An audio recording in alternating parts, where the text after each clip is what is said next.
Hello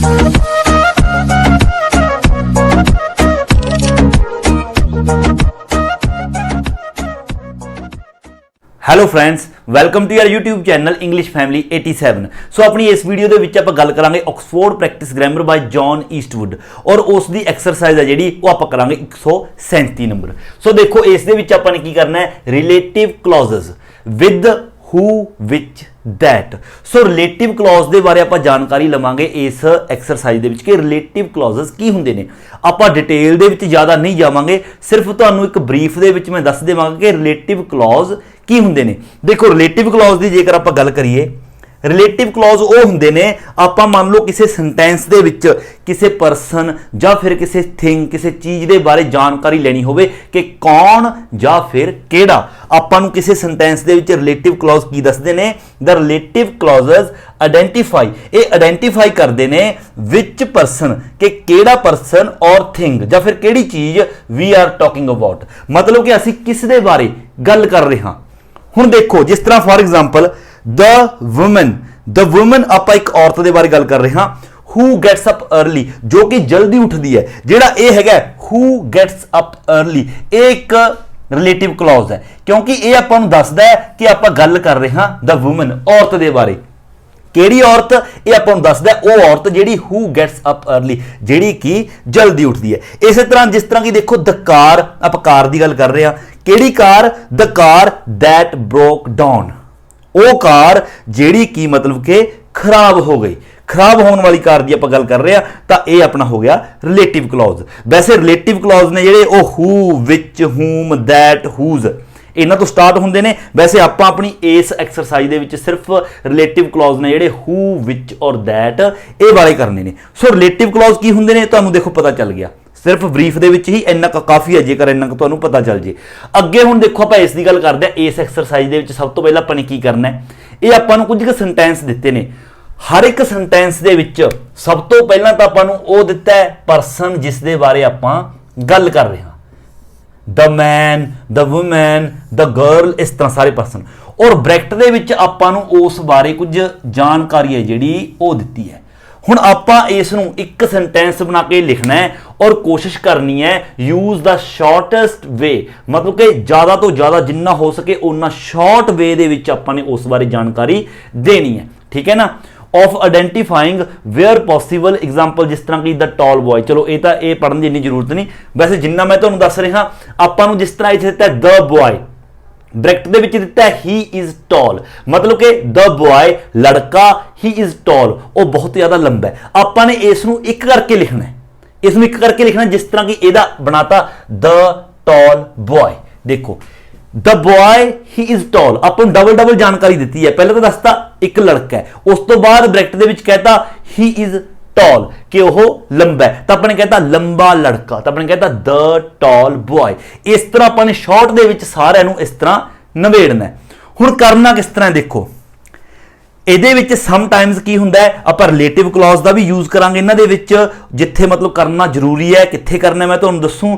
ਔਰ ਕਈ ਵਾਰ sometimes ਕੀ ਹੁੰਦਾ, use and we can use an adjective, ਅਸੀਂ ਐਡਜੈਕਟ ਦਾ ਯੂਜ਼ ਵੀ ਕਰ ਸਕਦੇ ਹਾਂ ਜਾਂ ਫਿਰ ਫਰੇਜ਼ ਦਾ ਯੂਜ਼ ਵੀ ਕਰ ਸਕਦੇ ਹਾਂ। ਐਡਜੈਕਟਿਵ ਕੀ ਹੁੰਦਾ, ਜੋ ਕਿਸੇ ਨਾਉਨ ਜਾਂ ਪ੍ਰੋਨਾਉਨ ਦੀ ਵਿਸ਼ੇਸ਼ਤਾ ਦੱਸਦਾ ਹੈ, ਜਿਸ ਤਰ੍ਹਾਂ ਕਿ ਟਾਲ ਲੰਬਾ, ਲੰਬਾ ਕੌਣ ਹੈ ਲੜਕਾ, ਤਾਂ ਉਸ ਦੀ ਵਿਸ਼ੇਸ਼ਤਾ ਦੱਸ ਰਿਹਾ ਲੜਕੇ ਦੀ, ਤਾਂ ਇਹ ਐਡਜੈਕਟਿਵ ਹੋ ਗਿਆ। ਔਰ ਫਰੇਜ਼ ਕੀ ਹੁੰਦਾ, ਫਰੇਜ਼ਸ ਹੁੰਦੇ ਨੇ ਜਿਸ ਤਰ੍ਹਾਂ ਕਿ in the ground, in the office, at the bus station, ਇਸ ਤਰ੍ਹਾਂ ਇਹ ਫਰੇਜ਼ ਹੁੰਦੇ ਨੇ, ਮਤਲਬ ਅਧੂਰੇ ਹੁੰਦੇ ਨੇ ਜਿਹੜੇ। ਸੋ ਆਪਾਂ ਫਰੇਜ਼ ਅਤੇ ਐਡਜੈਕਟਿਵ ਦਾ ਵੀ ਯੂਜ਼ ਕਰ ਸਕਦੇ ਹਾਂ ਕਿਸੇ ਪਰਸਨ ਨੂੰ ਆਇਡੈਂਟੀਫਾਈ ਕਰਨ ਦੇ ਲਈ ਜਾਂ ਫਿਰ ਕਿਸੇ ਚੀਜ਼ ਨੂੰ ਆਇਡੈਂਟੀਫਾਈ ਕਰਨ ਦੇ ਲਈ। ਸੋ ਹੁਣ ਰਹੀ ਗੱਲ ਇਸ ਦੀ, ਇਸ ਦੇ ਵਿੱਚ ਤੁਸੀਂ ਨੇ ਕੀ ਕਰਨਾ ਹੈ, ਦੇਖੋ ਜੇਕਰ ਤੁਹਾਨੂੰ ਬ੍ਰੈਕਟ ਦੇ ਵਿੱਚ ਐਡਜੈਕਟਿਵ ਹੈ, ਮਤਲਬ ਕਿ ਜਿਹੜਾ ਅੱਗੇ ਨਾਉਨ ਹੈ, ਮਤਲਬ ਬॉय ਦੀ ਗੱਲ ਹੋ ਰਹੀ ਹੈ, ਮੈਨ ਦੀ ਗੱਲ ਹੋ ਰਹੀ ਹੈ, ਜੇਕਰ ਬ੍ਰੈਕਟ ਦੇ ਵਿੱਚ ਐਡਜੈਕਟਿਵ ਹੈ, ਉਸ ਦੀ ਵਿਸ਼ੇਸ਼ਤਾ ਦੱਸੀ ਜਾ ਰਹੀ ਹੈ, ਫਿਰ ਤੁਸੀਂ ਨੇ ਜਦੋਂ ਬਣਾਉਣਾ, ਆਪਾਂ ਨੇ ਸਟਰਕਚਰ ਬਣਾਉਣਾ ਹੈ, ਪਹਿਲਾਂ ਐਡਜੈਕਟਿਵ, ਜਿਹੜਾ ਐਡਜੈਕਟਿਵ ਦਿੱਤਾ ਹੋਇਆ ਆਪਾਂ ਨੂੰ ਬ੍ਰੈਕਟ ਦੇ ਵਿੱਚ ਐਡਜੈਕਟਿਵ ਪਲੱਸ ਉਸ ਤੋਂ ਬਾਅਦ ਐਡਜੈਕਟਿਵ ਜਿਹੜਾ ਇੱਧਰ ਪਰਸਨ ਹੈ ਉਹ ਪਰਸਨ ਲਿਖਾਂਗੇ ਆਪਾਂ, ਸਿਰਫ ਇਹ ਦੇਖੋ ਬਣਾਉਣਾ ਹੈ। ਉਸ ਤੋਂ ਬਾਅਦ ਜੇਕਰ ਆਪਾਂ ਨੂੰ ਬ੍ਰੈਕਟ ਦੇ ਵਿੱਚ ਜਿਹੜੇ ਲੜਕੇ ਦੀ ਜਾਂ ਫਿਰ ਜਿਹੜੀ ਲੜਕੀ ਦੀ ਜਿਹੜੀ ਵਿਮਨ ਦੀ ਗੱਲ ਹੋ ਰਹੀ ਹੈ ਉਸ ਦਾ ਕੋਈ ਬਾਡੀ ਪਾਰਟ ਦੇ ਬਾਰੇ ਦੱਸਿਆ ਹੋਇਆ, ਜਦੋਂ ਆਪਾਂ ਬਣਾਵਾਂਗੇ ਦੇਖੋ ਸਾਰਾ ਤੁਹਾਨੂੰ ਪਤਾ ਚੱਲੂਗਾ ਉਸ ਦੇ ਕਿਸੇ ਬਾਡੀ ਪਾਰਟ ਦੇ ਬਾਰੇ ਦੱਸਿਆ ਹੋਇਆ, ਫਿਰ ਤੁਸੀਂ ਸਟਰਕਚਰ ਬਣਾਓਗੇ, ਪਹਿਲਾਂ ਪਰਸਨ ਲਿਖਾਂਗੇ ਆਪਾਂ, ਫਿਰ ਵਿਦ ਲਿਖਾਂਗੇ, ਫਿਰ ਉਸ ਤੋਂ ਬਾਅਦ ਐਨੀ ਬੋਡੀ ਪਾਰਟ ਜੋ ਆਪਾਂ ਨੂੰ ਇਹਨਾਂ ਨੇ ਦਿੱਤਾ ਹੋਇਆ ਉਹ ਬੋਡੀ ਪਾਰਟ ਆਪਾਂ ਉਹ ਲਿਖਾਂਗੇ। ਉਸ ਤੋਂ ਅੱਗੇ ਜੇਕਰ ਕੋਈ ਫਰੇਜ਼ ਹੈ, ਪਿੱਛੇ ਸਿਰਫ ਇੰਨਾ ਲਿਖਿਆ ਹੋਇਆ at the bus station, in the office, in the playground, ਇਸ ਤਰ੍ਹਾਂ, ਤਾਂ ਆਪਾਂ ਪਹਿਲਾਂ ਪਰਸਨ ਲਿਖਾਂਗੇ, ਉਹੀ ਜੋ ਪਰਸਨ ਦਿੱਤਾ ਹੈ, ਉਸ ਤੋਂ ਬਾਅਦ ਜਿਹੜਾ ਫਰੇਜ਼ ਦਿੱਤਾ ਹੋਇਆ ਆਪਾਂ ਕੱਲਾ ਉਹ ਫਰੇਜ਼ ਲਿਖ ਦਾਂਗੇ। ਉਸ ਤੋਂ ਇਲਾਵਾ ਜੇਕਰ ਬ੍ਰੈਕਟ ਦੇ ਵਿੱਚ ਆਪਣੇ ਕੋਲ ਬ੍ਰੈਕਟ ਦੇ ਵਿੱਚ ਇਹਨਾਂ ਨੇ ਵਰਬ ਵੀ ਦਿੱਤੀ ਹੈ, ਆਬਜੈਕਟ ਵੀ ਦਿੱਤਾ ਹੈ, ਮਤਲਬ ਕਿ ਇੱਕ ਜਿਹੜਾ ਰਿਲੇਟਿਵ ਕਲੌਜ਼ ਹੈ ਉਹ ਬਣ ਸਕਦਾ ਹੈ। ਰਿਲੇਟਿਵ ਕਲੌਜ਼ ਬਣਨ ਦੇ ਲਈ ਆਪਾਂ ਰਿਲੇਟਿਵ ਕਲੌਜ਼ ਦੇ ਨਾਲ ਹੂ ਵਿੱਚ ਜਾਂ ਦੈਟ ਦਾ ਯੂਜ਼ ਕਰਾਂਗੇ। ਉਸ ਤੋਂ ਬਾਅਦ ਵਰਬ ਦਾ ਹੋਣਾ ਵੀ ਜ਼ਰੂਰੀ ਹੈ। ਜੇਕਰ ਇਹ ਬ੍ਰੈਕਟ ਦੇ ਵਿੱਚ ਜੋ ਆਪਾਂ ਨੂੰ ਇਹਨਾਂ ਬਾਰੇ ਦੱਸਿਆ ਗਿਆ ਹੈ, ਜੇਕਰ ਬ੍ਰੈਕਟ ਦੇ ਵਿੱਚ ਵਰਬ ਦੀ ਫਾਰਮ ਵੀ ਮੌਜੂਦ ਹੈ ਔਰ ਉਸ ਤੋਂ ਬਾਅਦ ਆਬਜੈਕਟ ਵੀ ਮੌਜੂਦ ਹੈ, ਤਾਂ ਆਪਾਂ ਉਸ ਨੂੰ ਰਿਲੇਟਿਵ ਕਲੌਜ਼ ਦੇ ਨਾਲ ਕਹਿ ਸਕਦੇ ਹਾਂ। ਫਿਰ ਆਪਾਂ ਪਹਿਲਾਂ ਪਰਸਨ ਯੂਜ਼ ਕਰਾਂਗੇ, ਫਿਰ ਉਸ ਤੋਂ ਬਾਅਦ ਰਿਲੇਟਿਵ ਕਲੌਜ਼ ਹੈ ਜਿਹੜਾ ਉਹ ਯੂਜ਼ ਕਰਾਂਗੇ।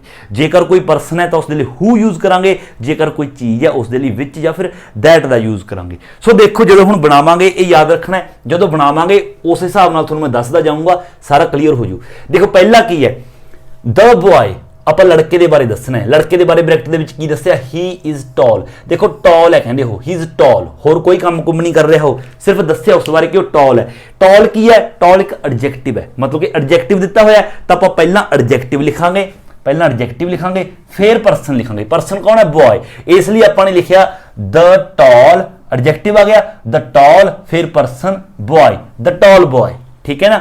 ਅਗਲਾ ਦੇਖੋ ਦ ਮੈਨ, ਹੁਣ ਦ ਮੈਨ ਬਾਰੇ ਆਪਾਂ ਦੱਸਣਾ, ਕੀ ਦੱਸਣਾ ਹੈ, ਹੀ ਹੈਜ਼ ਅ ਬੀਅਰਡ, ਕਿ ਉਸ ਦੇ ਦਾੜੀ ਹੈ। ਹੁਣ ਦਾੜੀ ਆਪਣੇ ਸਰੀਰ ਦਾ ਇੱਕ ਬੋਡੀ ਪਾਰਟ ਹੋ ਗਿਆ। ਦੇਖੋ ਬੋਡੀ ਪਾਰਟ ਵਾਲਾ ਦੇਖੋ ਆਪਣਾ ਕਿੱਥੇ ਹੈ, ਦੇਖੋ ਇਹ ਰਿਹਾ ਪਰਸਨ। ਜੇਕਰ ਬੋਡੀ ਪਾਰਟ ਦੱਸਣਾ ਹੋਵੇ ਆਪਾਂ ਨੇ ਜਿਸ ਤਰ੍ਹਾਂ ਕਿ ਦੱਸਾਂਗੇ, ਆਪਾਂ ਪਹਿਲਾਂ ਪਰਸਨ ਯੂਜ਼ ਕਰਨਾ ਹੈ, ਫਿਰ ਵਿਦ ਦਾ ਯੂਜ਼ ਕਰਨਾ ਹੈ, ਫਿਰ ਐਨੀ ਬੋਡੀ ਪਾਰਟ ਜੋ ਵੀ ਦਿੱਤਾ ਹੋਇਆ। ਤਾਂ ਸਭ ਤੋਂ ਪਹਿਲਾਂ ਆਪਾਂ ਦ ਮੈਨ, ਪਰਸਨ ਆ ਗਿਆ, ਫਿਰ ਵਿਦ, ਉਸ ਤੋਂ ਬਾਅਦ ਬੋਡੀ ਪਾਰਟ ਕੀ ਹੈ, a beard, the man with a beard. ਤਾਂ ਆਪਾਂ ਉਹ ਤਰੀਕੇ ਨਾਲ ਇਹਨੂੰ ਲਾਤਾ। ਅਗਲਾ ਦੇਖੋ the woman, she plays golf. ਹੁਣ ਇੱਥੇ ਦੇਖੋ ਪਲੇਜ਼ ਵਰਬ ਦੀ ਫਾਰਮ ਆ ਗਈ, ਆਪਣਾ ਆਬਜੈਕਟ ਆ ਗਿਆ, ਤਾਂ ਇੱਥੇ ਆਪਾਂ ਇਸ ਨੂੰ ਰਿਲੇਟਿਵ ਕਲੌਜ਼ ਦੇ ਨਾਲ ਕਹਿ ਸਕਦੇ ਹਾਂ, ਕਿਉਂਕਿ ਵੂਮਨ ਦੀ ਗੱਲ ਹੋ ਰਹੀ ਹੈ, ਸ਼ੀ ਹੈ, ਮਤਲਬ ਕਿ ਆਪਾਂ ਹੂ ਕਿਸੇ ਇਨਸਾਨ ਲਈ ਹੂ ਦਾ ਯੂਜ਼ ਕਰਾਂਗੇ। ਤਾਂ ਦੇਖੋ ਦ ਵੂਮਨ, ਉਸ ਤੋਂ ਬਾਅਦ ਆਪਾਂ ਰਿਲੇਟਿਵ ਕਲੌਜ਼ ਬਣਾਵਾਂਗੇ। ਸਭ ਤੋਂ ਪਹਿਲਾਂ ਹੂ ਜਾਂ ਵਿੱਚ, ਕਿਉਂਕਿ ਪਰਸਨ ਹੈ ਤਾਂ ਹੂ ਦਾ ਯੂਜ਼ ਕਰਾਂਗੇ, ਫਿਰ ਵਰਬ, ਫਿਰ ਆਬਜੈਕਟ। ਇਹ ਦੇਖੋ ਬ੍ਰੈਕਟ ਦੇ ਵਿੱਚ ਦਿੱਤਾ ਹੈ, ਤਾਂ ਆਪਾਂ ਲਾਵਾਂਗੇ ਦ ਵੂਮਨ ਹੂ, ਫਿਰ ਵਰਬ, ਪਲੇਜ਼, ਉਸ ਤੋਂ ਬਾਅਦ ਬਾਕੀ ਜਿਹੜਾ ਬਚ ਗਿਆ golf, the woman who plays golf. ਅਗਲਾ ਦੇਖੋ first the young man, he is at the door. ਦੇਖੋ at the door, he is at the door ਇੱਕ ਫਰੇਜ਼ ਹੋ ਗਿਆ, ਤਾਂ ਆਪਾਂ ਫਰੇਜ਼ ਦੇ ਮੁਤਾਬਕ ਚੱਲਾਂਗੇ। ਪਹਿਲਾਂ ਪਰਸਨ, ਫਿਰ ਉਸ ਤੋਂ ਬਾਅਦ ਫਰੇਜ਼ ਲਿਖ ਦਾਂਗੇ ਜਿਹੜਾ ਹੈਗਾ ਐਟ ਦਾ ਡੋਰ। ਤਾਂ ਪਰਸਨ ਕੌਣ ਹੈ, the young man at the door, the young man at the ਡੋਰ।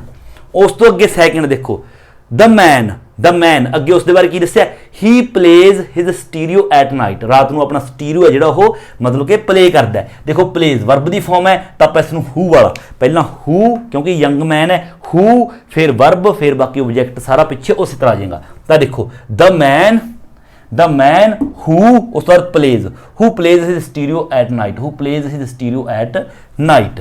ਅਗਲਾ ਥਰਡ ਦ ਵੂਮਨ ਦੀ ਗੱਲ ਹੋ ਰਹੀ ਹੈ, ਕੀ ਹੋ ਰਹੀ ਹੈ, she is very thin thin ਕੀ ਹੁੰਦਾ, ਪਤਲਾ। ਹੁਣ ਪਤਲਾ ਇਹ ਕਿਸੇ ਬੰਦੇ ਦੀ, ਇਸ ਵੂਮਨ ਦੀ ਇਹ ਵਿਸ਼ੇਸ਼ਤਾ ਹੋ ਗਈ, ਐਡਜੈਕਟਿਵ ਹੋ ਗਿਆ। ਤਾਂ ਪਹਿਲਾਂ ਐਡਜੈਕਟਿਵ ਲਾਵਾਂਗੇ ਆਪਾਂ, ਕਿਉਂਕਿ ਪਹਿਲਾਂ ਲਾਵਾਂਗੇ ਐਡਜੈਕਟਿਵ, ਤਾਂ ਆਪਾਂ ਕੀ ਕਰਾਂਗੇ, ਵੈਰੀ ਥਿਨ ਹੈ ਨਾ, ਤਾਂ ਕਹੇ ਦ ਵੈਰੀ ਥਿਨ, ਦ ਤਾਂ ਅੱਗੇ ਆਏਗਾ, ਦ ਵੈਰੀ ਥਿਨ ਐਡਜੈਕਟਿਵ ਹੋ ਗਿਆ ਪਹਿਲਾਂ, ਫਿਰ ਵੂਮਨ ਪਿੱਛੇ ਆ ਗਿਆ woman, the very thin woman. ਚੌਥਾ ਦ ਗਰਲ, ਹੁਣ ਉਸ ਬਾਰੇ ਕੀ ਦੱਸਿਆ ਗਿਆ, ਸ਼ੀ ਹੈਜ਼ ਗ੍ਰੀਨ ਆਈਜ਼, ਉਸ ਦੀਆਂ ਹਰੀਆਂ ਅੱਖਾਂ ਨੇ। ਦੇਖੋ ਉਸ ਦਾ ਬੋਡੀ ਪਾਰਟ ਹੋ ਗਿਆ, ਤਾਂ ਬੋਡੀ ਪਾਰਟ ਵਾਲੇ ਦੇ ਮੁਤਾਬਕ ਪਰਸਨ ਵਿਦ, ਫਿਰ ਬੋਡੀ ਪਾਰਟ। ਪਰਸਨ ਕੌਣ ਹੈ, ਦ ਗਰਲ ਵਿਦ ਕੀ ਹੈ, ਹੁਣ ਬੋਡੀ ਪਾਰਟ ਕਿਹੜਾ, green eyes, with green eyes, the girl with green eyes. ਪੰਜਵਾਂ the young woman she is in the office. ਦੇਖੋ ਇਨ ਦ ਆਫਿਸ ਫਰੇਜ਼ ਹੋ ਗਿਆ, ਤਾਂ ਫਰੇਜ਼ ਵਾਲੇ ਮੁਤਾਬਕ ਪਹਿਲਾਂ ਪਰਸਨ, ਫਿਰ ਉਸ ਤੋਂ ਬਾਅਦ ਫਰੇਜ਼ ਲਿਖ ਦੋ। ਪਰਸਨ ਕੌਣ ਹੈ, the young woman phrase in the office. ਛੇਵਾਂ ਦ ਮੈਨ ਬਾਰੇ ਕੀ ਦੱਸਿਆ ਗਿਆ, ਹੀ ਡਰਾਈਵਜ਼ ਅ ਟੈਕਸੀ, ਉਹ ਮਤਲਬ ਟੈਕਸੀ ਚਲਾਉਂਦਾ, ਡਰਾਈਵਜ਼ ਵਰਬ ਆ ਗਈ, ਤਾਂ ਇਸ ਨੂੰ ਆਪਾਂ ਰਿਲੇਟਿਵ ਕਲੌਜ਼ ਦੇ ਮੁਤਾਬਕ ਲਿਖਾਂਗੇ। ਅ ਮੈਨ ਹੈ, ਇਸ ਨਾਲ ਹੂ ਲਾਵਾਂਗੇ, ਪਹਿਲਾਂ ਹੂ, ਦ ਮੈਨ ਤਾਂ ਇਸ ਤਰ੍ਹਾਂ ਜੂ, द मैन क्योंकि पर्सन लिखना है, उस तो बाद हु, द मैन हु, उस तो बाद drives a taxi, drives a taxi. सतवां the young man he is smart, he is smart, smart की है, स्मार्ट आप कहेंगे फलाना बंदा स्मार्ट है, उसकी मतलब आप तारीफ कर रहे हैं, उसके बारे दस रहे हैं कुछ, तो एडजैक्टिव हो गया। तो एडजैक्टिव के लिए सब तो पहले आप लिखांगे एडजैक्टिव, तो इस करके लिखता द स्मार्ट, उस तो बाद the young man, the smart young man, the तक अगे आ गया, द स्मार्ट यंग मैन, पिछे यंग मैन, क्योंकि पहला एडजैक्टिव फिर पर्सन जेकर एडजैक्टिव हो। अठवां the student she failed all her exams, जी कि अपने सारे एग्जाम के फेल होगी, फेल्ड वर्ब आ गई तो मतलब कि आप इसनू रिलेटिव क्लॉज, तो की होगा सब तो पहला द स्टूडेंट, क्योंकि द स्टूडेंट है पर्सन है, तो हु, द स्टूडेंट हु, उस तो बाद failed all her exams, failed all her exams. सो ये जी फस्ट है, बिल्कुल इस कुछ नहीं करना। जेकर रिलेटिव क्लॉज के बारे कोई भी जानकारी थोड़ा औखी लगती है, कुछ भी ये चीज़ नहीं सीखनी, तुसी सिर्फ ये स्ट्रक्चर याद रखने, ये रखने ने चारों याद।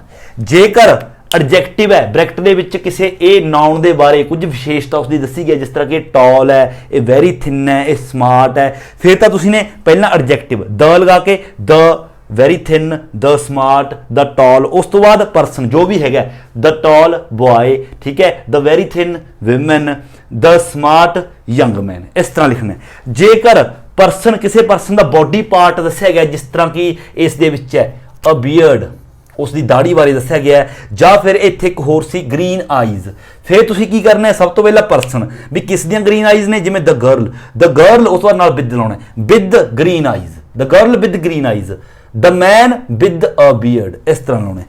जेकर कोई पिछे सिर्फ सिंपल फ्रेज है, he is in the office, जिस तरह की है he is at the door, या फिर she is in the office, तो पहला पर्सन ला के the young women in the office, ये the young man at the door, simple इस तरह लिख देना। जेकर ब्रैकेट दे विच जो ब्रैकेट दे विच उस दे विच वर्ब, मेन वर्ब भी हैगी अपने कोल, उस तो बाद ऑब्जेक्ट है, तो उसनूं रिलेटिव क्लॉज, पर्सन की गल हो रही है तो हू लाउणा है पहला, उस तो बाद जिहड़ी वर्ब है वर्ब तो स्टार्ट करना है, उस तो बाद पिछे लिख देना, जिस तरह की the man he drives a taxi, जिहड़ा ये ही है ये तो इसे लिए यूज किया गया, तो जो the man who drives a taxi, इसी तरह उरे एक होर सीगा प्ले वाला द विमेन, ताकि the women who plays golf, इस तरह सारे अपने लिखते जाने ने। इस तो अगे वैसे चारों ही ने, चारों याद रखने ने, इस मुताबिक तुसीं इसनूं बनाउंदे जाना, बिल्कुल सिंपल है। जेकर कुछ समझण दे विच प्रॉब्लम रहिंदी हुंदी है तो एक बार वीडियो नूं दोबारा देख लिया करो, सारियां गल्लां तुहानूं समझ आउणियां शुरू हो जाणगियां। सो ये सी अपनी इस एक्सरसाइज दा अपना पार्ट फस्ट, एंड हुण आपां अपनी इस एक्सरसाइज दा लास्ट पार्ट है जिहड़ा ओह आपां करांगे। सैकेंड नहीं करना, वैसे जेकर तुसी चाहो तो सैकेंड पार्ट भी कर सकते हो। उस दे विच की करना है, बिल्कुल सिंपल है, तुसी ने ब्लैंक्स ने जिहड़ियां ओह तुसी ने फिल करनियां ने। हुण ब्लैंक्स दे विच तुसी ने की फिल करना है, उस दे विच तुसी ने हू, विच या फिर दैट है जिहड़ा ओह तुसी ने फिल करना है। हुण हू, विच अते दैट दे विचों ये सैकेंड पार्ट की गल कर रहे हैं, तुसी खुद कर सकते हो, जिहड़ा हू, विच एंड दैट। हुण तुसी ने यूज किवें करना है, जेडे अपने उस दे विच ब्लैंक्स होणगियां, ब्लैंक्स तो जस्ट बाद, ब्लैंक्स तो आफ्टर, जेकर कोई पर्सन है फिर तुसी हू दा यूज करो उत्थे, जेकर कोई पर्सन तो इलावा कोई चीज़ है, थिंग है, फिर तुसी विच या फिर दैट किसी का भी यूज कर सकते हो। हालांकि जेकर ब्लैंक तो बाद पर्सन होवे, हू दा यूज तो हुंदा ही हुंदा है, उत्थे दैट दा यूज भी हो जाता है, बट तुसी प्रीफर करो तुसी हू नूं, मतलब कि तुसी हू दा यूज करो, दैट दा यूज थोड़ा मतलब इस तो घट हुंदा है। जेकर ब्लैंक तो बाद कोई पर्सन है तो हू दा यूज करो, जेकर ब्लैंक तो बाद कोई पर्सन नहीं है, कोई चीज़ है, फिर तुसी विच या फिर दैट दा यूज उत्थे करना है। चलो हुण आपां गल करदे हां अपने इस थर्ड पार्ट दी। इस दे विच की करना, देखो रिलेटिव क्लॉज आपां यूज करने ने। कंबाइन द इन्फॉर्मेशन, जी इन्फॉर्मेशन है इसनूं कंबाइन करना आपां ने। इन्फॉर्मेशन की है, सब तो पहले एक सेंटेंस दिता गया है, फिर उस दे बारे मतलब कि कुछ एडिशनल जानकारी है जी मतलब इन्फॉर्मेशन अपनों ब्रैकेट दे विच दित्ती गई है। इसी तरह अगला एक सेंटेंस है, इस दे बारे होर कुछ जानकारी ब्रैकेट दे विच दित्ती गई है। सारे ही सेंटेंस इस तरह ने, आपां ने इन ये जी इन्फॉर्मेशन है इसनूं मतलब कि कंबाइन करना है और make the sentence in brackets into a relative clause. Relative clause दे नाल आपां ने इसनूं जोड़ना है। ਵਿਦ ਹੂ ਔਰ ਵਿਚ, ਜਾਂ ਤਾਂ ਹੂ ਦੇ ਨਾਲ ਜਾਂ ਵਿਚ ਦੇ ਨਾਲ। ਜੇ ਕਿਸੇ ਪਰਸਨ ਦੀ ਗੱਲ ਹੈ ਤਾਂ ਹੂ ਨਾਲ ਜੋੜਾਂਗੇ ਆਪਾਂ, ਜੇ ਕਿਸੇ ਚੀਜ਼ ਦੀ ਗੱਲ ਹੈ ਤਾਂ ਫਿਰ ਆਪਾਂ ਵਿਚ ਨਾਲ। ਹੁਣ ਜੋੜਾਂਗੇ ਕਿਸ ਤਰ੍ਹਾਂ ਮੈਂ ਤੁਹਾਨੂੰ ਦੱਸੂਗਾ। ਉਸ ਤੋਂ ਅੱਗੇ ਕੀ ਹੈ, ਸਟਾਰਟ ਈਚ ਸੈਂਟੈਂਸ ਵਿਦ ਦ। ਹਰ ਇੱਕ ਸੈਂਟੈਂਸ ਆਪਾਂ ਨੇ ਦ ਤੋਂ ਸਟਾਰਟ ਕਰਨਾ ਹੈ, ਇਹ ਤੁਸੀਂ ਯਾਦ ਰੱਖਣਾ ਹੈ। ਦ ਤੋਂ ਹੀ ਸਟਾਰਟਿੰਗ ਕਰਨੀ ਹੈ ਹਰ ਇੱਕ ਸੈਂਟੈਂਸ ਦੀ। ਐਗਜ਼ਾਮਪਲ ਦ ਮੈਨ, ਦ ਵੂਮਨ, ਜਿਸ ਦੀ ਵੀ ਗੱਲ ਹੋਏਗੀ ਦ ਤੋਂ ਸਟਾਰਟ ਕਰਨਾ ਹੈ। ਹੁਣ ਆਪਾਂ ਨੇ ਕਰਨਾ ਕੀ ਹੈ, ਇੱਕ ਗੱਲ ਹੋਰ ਯਾਦ ਰੱਖਣੀ ਹੈ, ਹੂ ਫॉर ਪਰਸਨ, ਇਹ ਮੈਂ ਤੁਹਾਨੂੰ ਦੱਸਤਾ, ਵਿਚ ਅਤੇ ਦੈਟ ਫॉर ਕਿਸੇ ਚੀਜ਼ ਲਈ, ਥਿੰਗ।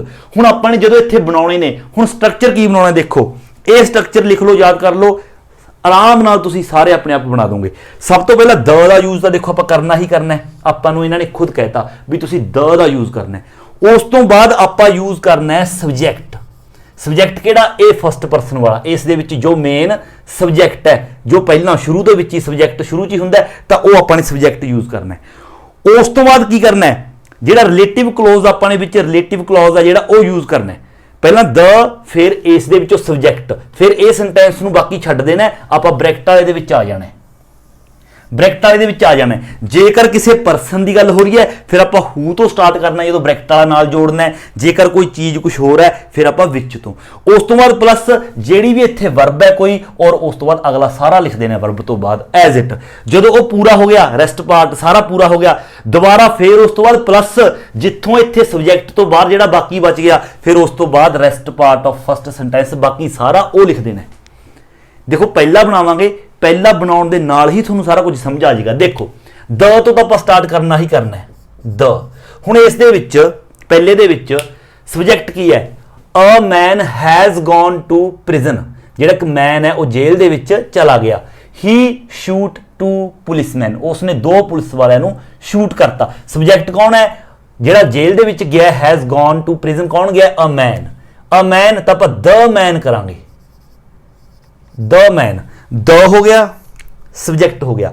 ਹੁਣ ਆਪਾਂ ਨੇ ਇਹ ਬ੍ਰੈਕਟ ਵਾਲਾ ਜੋ ਆਪਣਾ ਹੈਗਾ ਇਹ ਰਿਲੇਟਿਵ ਕਲੌਜ਼, ਇਸ ਨੂੰ ਲਿਖਣਾ ਹੈ। ਸਭ ਤੋਂ ਪਹਿਲਾਂ ਹੂ ਜਾਂ ਵਿੱਚ, ਪਰਸਨ ਦੀ ਗੱਲ ਹੈ, ਮੈਨ ਹੈ ਤਾਂ ਆਪਾਂ ਹੂ ਦਾ ਯੂਜ਼ ਕਰਾਂਗੇ, ਹੂ ਦਾ ਯੂਜ਼ ਕਰਾਂਗੇ, ਹੂ ਹੋ ਗਿਆ। ਉਸ ਤੋਂ ਬਾਅਦ ਵਰਬ, ਵਰਬ ਕੀ ਹੈ ਇਹਦੇ ਵਿੱਚ, ਸ਼ੂਟ, ਆਪਾਂ ਸ਼ੂਟ ਤੋਂ ਲੈ ਕੇ ਬਾਕੀ ਸਾਰਾ ਰੈਸਟ ਪਾਰਟ ਲਿਖ ਦਾਂਗੇ। Shoot, who shoot to policeman, ਇਹ ਹੋ ਗਿਆ ਹੂ ਸ਼ੂਟ ਟੂ ਪੁਲਿਸਮੈਨ। ਹੁਣ ਇਹ ਸਾਰਾ ਹੋ ਗਿਆ, ਅੱਗੇ ਕੀ ਲਿਖਿਆ, rest part of first sentence.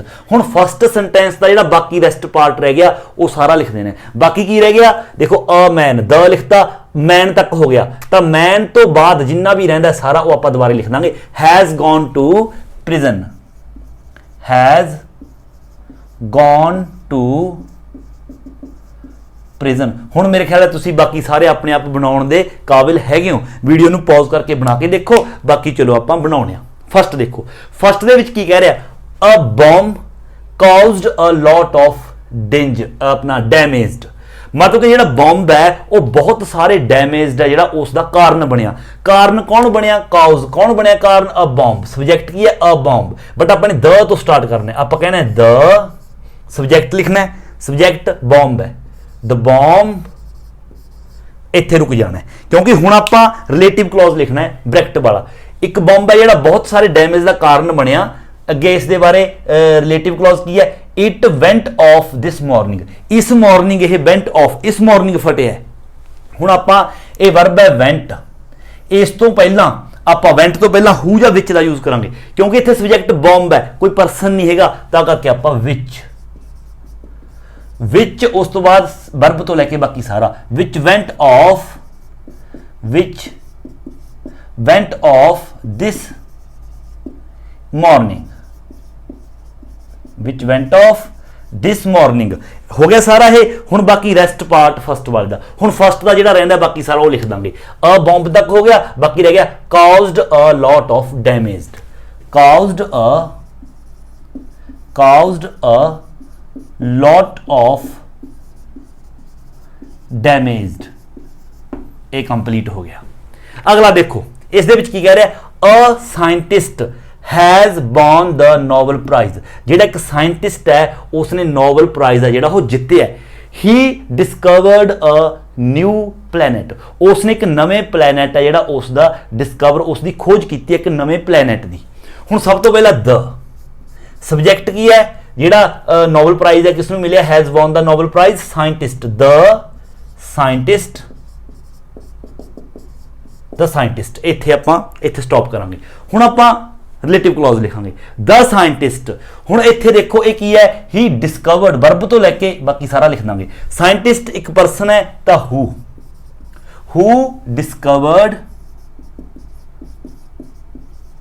who discovered a new planet, who discovered a new planet, जिसने कि नवे प्लैनेट की खोज की, उसनू की होया, उसनू तो अ साइंटिस्ट हो गया। बाकी सारा इत्थों लैके सब्जैक्ट तक लिख लिया सी, रेस्ट पार्ट बच गया। Has won the Nobel prize, has won the Nobel prize, has won the Nobel prize. The scientist who discovered a new planet, वो साइंटिस्ट जिसने नवे प्लैनेट की खोज की है, has won the Nobel prize, उसने नोबल प्राइज है जिहड़ा उसने जित्तिया है। थर्ड देखो अ फुटबॉलर, फुटबॉलर मतलब कि पर्सन है, फुटबॉलर भी, क्योंकि फुटबॉल जो खेलता है पर्सन ही खेलूगा। A footballer has been banned from playing again, उसने दोबारे खेलन तो बैन करता, क्यों, ही टुक ड्रग्स, क्योंकि उसने ड्रग्स लिया सीगा। द फुटबॉलर ये हो गया इत्थे तक। द फुटबॉलर हुण आपां उधर लिखांगे, द फुटबॉलर है क्योंकि एक पर्सन है तो who, the footballer who verb took drugs, who took drugs, उधर हो गया पूरा, हो गया सारा पूरा। हुण बाकी रेस्ट पार्ट मोड़ ला। Has been banned from playing again, has been banned from playing again, ये अपना कंप्लीट हो गया। अगला चौथा अ लिटिल गर्ल, ये हो गया अपना सब्जेक्ट, अ लिटिल गर्ल ये सब्जेक्ट है। A little girl has been found safe and well, a छोटी जिहड़ी लड़की है उसनू लभ लिया गया सेफ अते वैल, वधिया। She had been missing since Tuesday, वो ट्यूजडे तो मंगलवार तो हो मिसिंग सीगी। सी हैड बीन मिसिंग, ये वर्ब तो अगे आपां लिखना है। सब तो पहले अ लिटिल गर्ल, द आपां द तो स्टार्ट करना है ना, द लिटिल गर्ल इत्थे तक हो गया। द लिटिल गर्ल, हुण उस तो अगे आपां रिलेटिव क्लॉज जोड़ना है। द लिटिल गर्ल क्योंकि पर्सन है हु वर्ब तो लैके had been missing since Tuesday, क्योंकि आपां लिखना है हु आ गया, वर्ब रेस्ट पार्ट, वर्ब बाकी सारा rest part. Who had been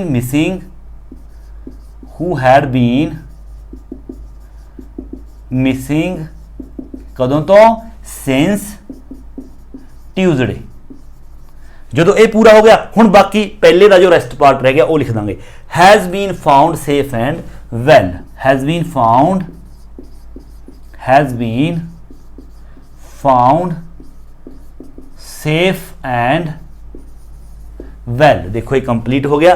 The little girl who had been missing since Tuesday has been found safe and well. Fifth, a company has laid off thousands of workers.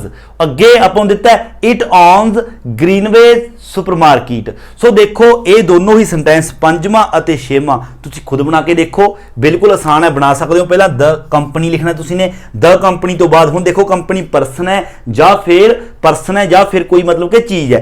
हुण देखो the company आ गया, अगे आपां ने the आ गया, company आ गया, उस तो बाद हु या विच का यूज करना है। कंपनी की एक पर्सन नहीं हैगी तो विच, द कंपनी विच, मैं आप ऐसे ही बोलदा तुसी ऐसे लिख लियो, द कंपनी विच, उस तो बाद वर्ब तो स्टार्ट करना है owns, the company which owns Greenway supermarket, उस तो बाद बाकी rest part has laid off thousands of workers. इसी तरह अगला छेवां, an old lady now wants to swim the English Channel ते मतलब आना चाहती है। She did a parachute jump, उसने पैराशूट जंप करता।